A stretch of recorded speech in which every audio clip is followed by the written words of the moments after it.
Here we are, my friend. This is Brother Peter with tidbits from the Word. What a difference there is from being outdoors in the daytime or being outdoors at night. When you're outdoors in the daytime and you're observing the handiwork of God, chances are, when you look to the sky, you'll see one thing: the sun. That's all you'll see. But oh, what a contrast when you go out at night and you behold the heavens and the handiwork of God, and you see the stars and the moon. And if you take a telescope, not a very large one, and you were to peer beyond what you see with your natural eye, you would see many, many spheres and much more heaven, and how the vast the Milky Way is, and how the stars are by the millions in the skies. And God took his hand, a handful of dust, and he cast it across the heavens and placed it in the places where it is. You say, Brother Peter, but you're talking about great massive meteors and meteorites and great massive things. Hey, I'm talking about God that's bigger than all of that. I'm talking about a God who can do such as that, who could take his fingers and his hand and jam this earth like we would a marble in our hand or a small piece of clay, and take his hand off, and you've got rivers and seas and oceans and the land. This God, the God that created the heaven and the earth, the God that spoke it into existence, this God, he is the God of the universe. He's the one that flung the stars out there. He's the one that made the heavens and the earth. We could see some things. David, the King David, a young man at this time, in the Psalms, talking about some of the things. And David omits the sun mentioned in this particular. He said, I will praise thee, O Lord, with my whole heart. I will show forth all thy marvelous works, in chapter 9 of Psalms. And then he goes on to say, I will be glad and rejoice in thee. I will sing praises to thy name, O thou on most high. David giving recognition to the God of heaven, the most high God. He said, when my enemies are turned back, they shall fall and perish at thy presence. Wow. David was putting all of his trust in the God of heaven. Let's look at Psalm 8. And he said, O Lord, our Lord, how excellent is thy name in the earth, who has set thy glory above the heavens. God is set above the heavens that you and I see. The heavens that you and I see are minute compared to the heaven God lives in. He is above the heavens of heavens. And I've said this before, and I'll say it again. If our world, the people of our world today, should by chance make a telescope that would peer beyond the heavens of heavens to God's heaven, it would blind them instantly. It would burn their telescope up. The light and the glory of God. God said no man can look on God and live. The light that he is in, beyond the beyond what man is capable of seeing, is God. The pre-existing, the all-existing God of heaven. This God, he saw fit to come down and take this little bitty ball, which to him is smaller than probably a BB. To God, the earth is smaller than a BB, but it's his BB. And he made mankind for a reason. He made mankind to worship him. But man has always gone the opposite direction. The devil himself showed himself on this earth, and because he did, he has walked the mind of man. But David says, out of the mouths of babes and sucklings hast thou ordained strength because of thine enemies, that thou mightest still be the enemy and the avenger. God can still the enemies of this earth. He can still the enemies of a Christian. Now we're going on to verse 3. In chapter 8 of the book of Psalms, a Psalm of David, he said, when I consider thy heavens and the works of thy fingers, the moon, the stars, which thou hast ordained. Wow. Let's take a look. Where David omitted the sun, because this was a psalm of the night. This was the Psalm of David. Can you see this man in a place somewhere on the earth with a candle and with a quill, with some ink, and he's penning down these words, and he's looking at the heavens, and he's looking at the stars and the moon, and he's writing down with his fingers what God did with his fingers. How the heavens in the day, all he could have seen would be the sun. But at night, look what he's seeing. He's seeing the moon and the stars. And he wishes to introduce to you and I the immense variety and splendor that he sees in the sky at night. And he's thinking of God. He's thinking of the God of heaven. He's not thinking of the world and of the things of the world. He's thinking of the things of God.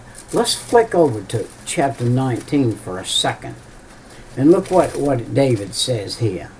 He says, the heavens declare the glory of God, and the firmament showeth his handiwork. Day unto day uttereth speech, and night unto night showeth knowledge. The knowledge of God is so far above the knowledge of man. Did you know that God weighed in the balance? He weighed the whole universe. He weighed every speck that he put out there. He weighed everything. He weighed the earth. We can take this Bible, the Bible, and we can break it down, and we can find out where God measured everything. He measured the earth from side to side. He took a rod and he measured the earth from side to side, from center to top to bottom, all the way through. We can find all of this in this book of God. And we can find it, look, day unto day uttereth speech, and night showeth his knowledge. Wow. Did you know that if you will take, and we have a boy in our church that did this. He found out where to find it. But the great noise that comes from the heavens to the earth, you and I don't have the ability to hear it with our natural ear. But when intensified by the sound scopes that are on this earth that face toward the heavens, and they get it, it is music to the ear of God. It is music to the ear of God. And when you take it and put music to it, it is a beautiful, precious sound that God has. And He has made that for Himself. There is no speech nor language where the voice is not heard.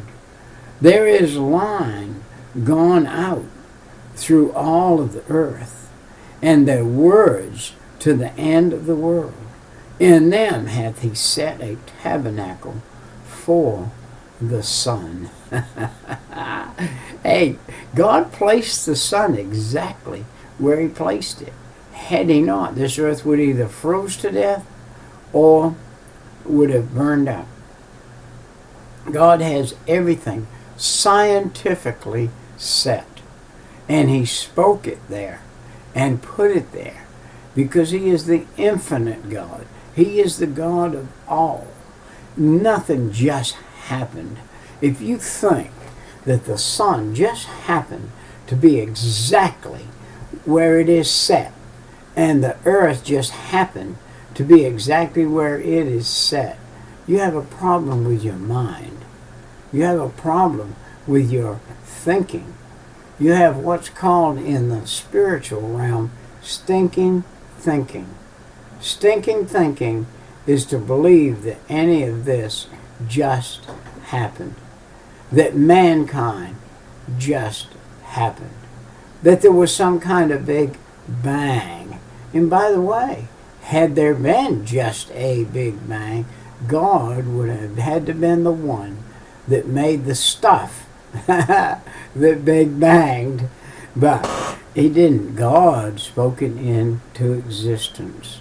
Verse 5 of chapter 19, which is as a bridegroom coming out of his chamber, and rejoiceth as a strong man to run a race. Wow. It takes a strong man to run a race. And it takes a bridegroom to come out and make an earth for himself. To be his one day, to be the bride of God. That he will come and he will glean from this earth all of those things which were designed to worship him and to follow him. He has an immutable amount of angels in this sphere, around this sphere. Every man, boy, man and woman, boy or girl that has ever been born on this earth has an appointed angel to watch over him. Billions of people from the day that Adam and Eve were made, billions, literally billions and billions of people have been born and died. And every one of them have had an appointed angel. There are billions and billions and billions. There is an innumerable number of angels. A third part of those angels fell when Lucifer fell. And there is going to be, after the 1,000-year reign, another great immutable part of those angels will fall. Why? All of those angels that fell had a person that would fall too. And all of those angels, after the 1,000 years, when the devil comes out, the devil will again take an innumerable number of people with him. An innumerable number of those angels will fall with those people. And they will be cast into the bottomless pit with the devil and hell. And they will be on this earth. The Bible said this earth will be cast into the lake of fire to burn forever and forever. And God will himself make a new heaven and a new earth, cast this one away, make a new heaven and a new earth, and those who are the redeemed will dwell with God in a heavenly place on that new heaven and that new earth. There will be no sin. There will be no devil. There will be no fallen angels. Everything will be perfect. God's new heaven and new earth. By the way, you and I, the finite little human being, We really, really do not understand or know the ways of God. We don't know how many. You know, God may have 100 earths. He may have 10,000 earths. We do not know what God has. Just think about it. If you'll walk across this land that we have here and count the ant hills and how many ants there is in an ant hill, in an ant colony, we have no idea. There are billions of ants in colonies. And we don't think it's strange to go out and see these colonies of ants. Why would we think it's strange that God may have many worlds like the colonies of ants? And God may have many millions of peoples. You wonder why God has the ants on the earth. I can tell you why. The ants clean the earth up. The ants clean up the things that if we didn't have the ants, the earth would be fungicide. It would have fungus all over it. The ants clean up that which would turn into fungus and fungicide the earth. God made everything for a purpose. Everything is made. All the ants, they're made for a purpose. And people were made for a purpose. The purpose people were made for was to worship God. And David's showing that here. And in verse 4, look, the line is gone out through all the earth, and the words thereof. And G, the measuring line I have in this particular Bible, it says for me to go to page 1036. And it would tell us about the line that God drew on this earth in 1036. And I guess we can look right here if we'll take a couple of seconds and do it and see where this book is telling us to go. And sometimes it's hard to get one page to turn. But on 1036, we see some things. It says, a rock, a foundation. The foundation of this earth was laid by God. And he was a merciful God. And he gave salvation upon this earth. And the pure things of this earth, God made pure. He made the gold pure, the olive oil, the myrrh, the frankincense, the candlestick, the incense. Oh man, God made all of these things perfect. And I still haven't found what I'm looking for here. The blessings of God, the heavens. Here we are right here. Psalm 19 and 1. That's where we are, by the way, over here in Psalm 19 and 1. And let's see what this Bible has done for us. The heavens declare the glory of God, the sphere of this world, to recount, to mark a total number, to inscribe as a writer. Job told about it in Job 12 and 8. The firmament shows his handiwork. This is the creation around us, the handiwork that we look at. All right. By the way, how could you believe, or anybody, how could a notable scientist to believe that it just happened that a tree gives off just exactly the right amount of chemicals to give us air that man could breathe it and not die? Just one speck more of one of those chemicals, man could die. Just one speck less of one of those chemicals, man would die. Yet man lives on this earth and breathes the air that God made for man. God doesn't need air. He doesn't live in air. He lives in the outer universe. He doesn't have any air. He doesn't need air. Air was made for man, God's creation. God created man, put him on this earth. breathed the breath of life into his nostrils, man became a living soul.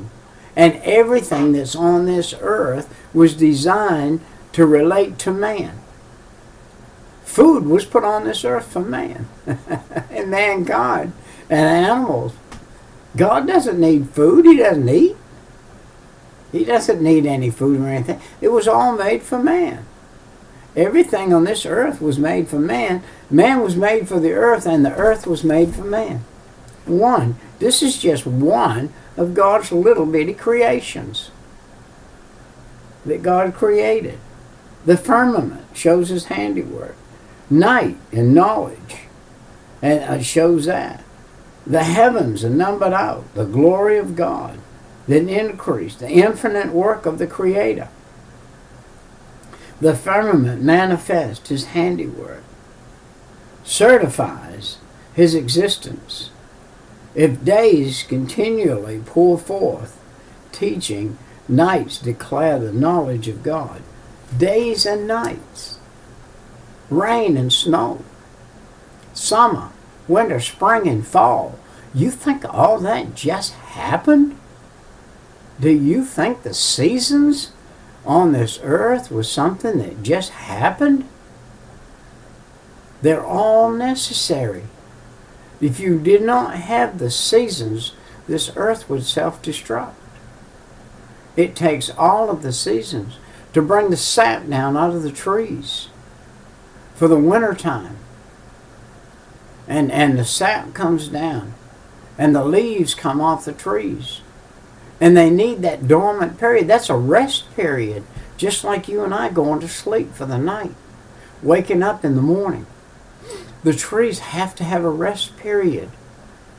Do you know that there's nothing on this earth stronger than a tree limb? Did you know that if you made an iron tree out of iron, like an oak tree that we have out front, out of iron, it would look like the most stable thing in the world. But a good storm come by, it would mangle that iron into nothing. It would wrap it up and it would be gone away. It would fall down, collapse, made out of steel. Yet this tree I have in front of my house has withstood tornadoes. Tornadoes have come through and ripped the roofs off of houses, blow the houses down, and this big old oak tree has bent, bowed, and hasn't broken. Wow. It has limbs on it that I can cut a piece of a limb off of it, 18 inches long by 18 inches through it, and I can't even pick it up. Yet it sticks out there off from that tree 30, 40 feet. And God made it. And God gave it the strength it has. Wow.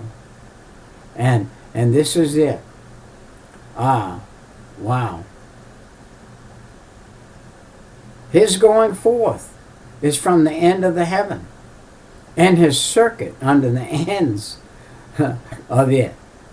And there is nothing hid from God. There is nothing hid from God. God made it all. There is no hiding place from God. God sees throughout the earth. He sees throughout the heavens. He sees everything. There is no hiding place from the God, the creator of the heaven and the earth, the creator of the universe. Wow. It's his habitation. He is throughout all of it. The measuring line, the heavens. God has set the tabernacle in the heavens, his tabernacle, and he abides there. Yet he has the ability to come to the earth and to visit you and I. And look what it says here. In reality, both the earth and the sun, as well as all the other heavenly bodies, travel eternally in their own circuits, in their own orbits, through space, in conjunction with one another. The sun moves through space in its own circuit at the rate of 43,200 200 miles per hour.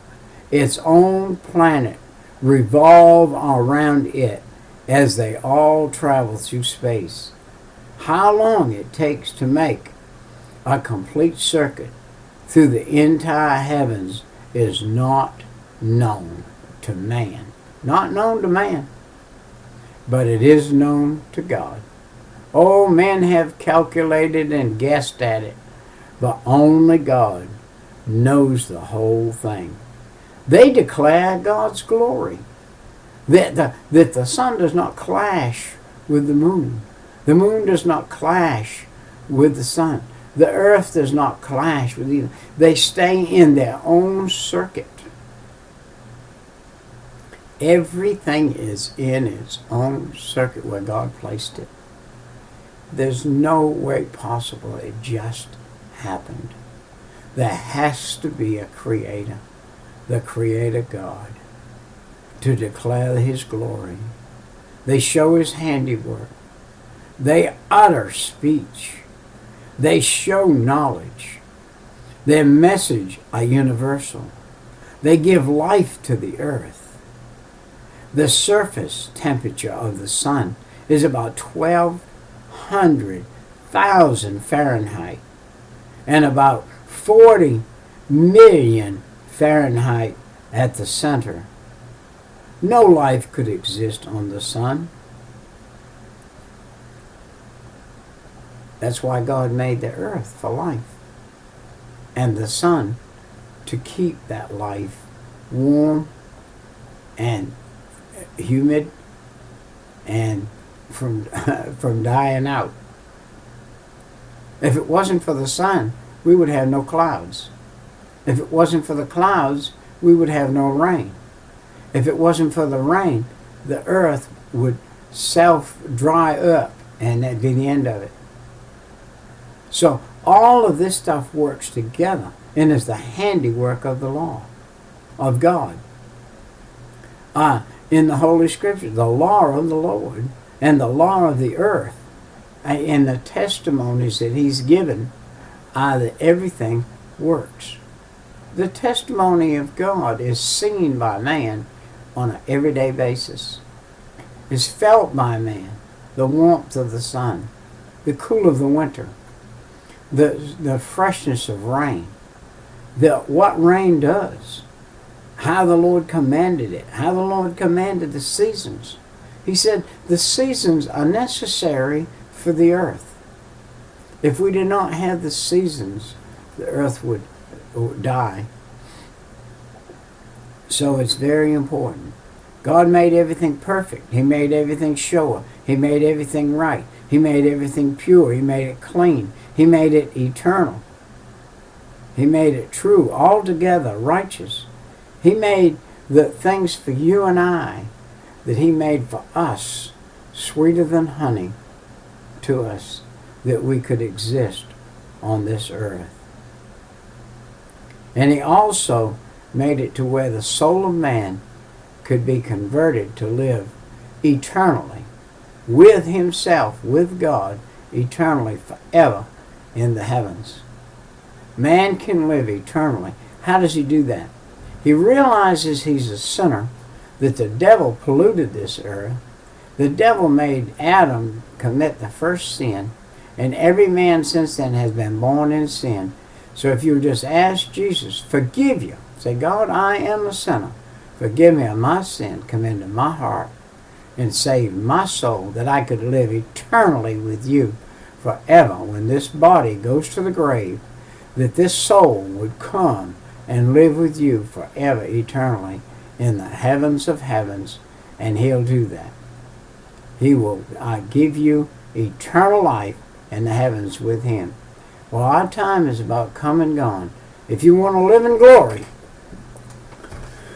with the great Creator forever, then you must ask him to forgive you of that sin, to come in your heart and save your soul. He'll do it. I asked him in 1972, an alcoholic, fixing to die and go to hell forever, burn in hell forever.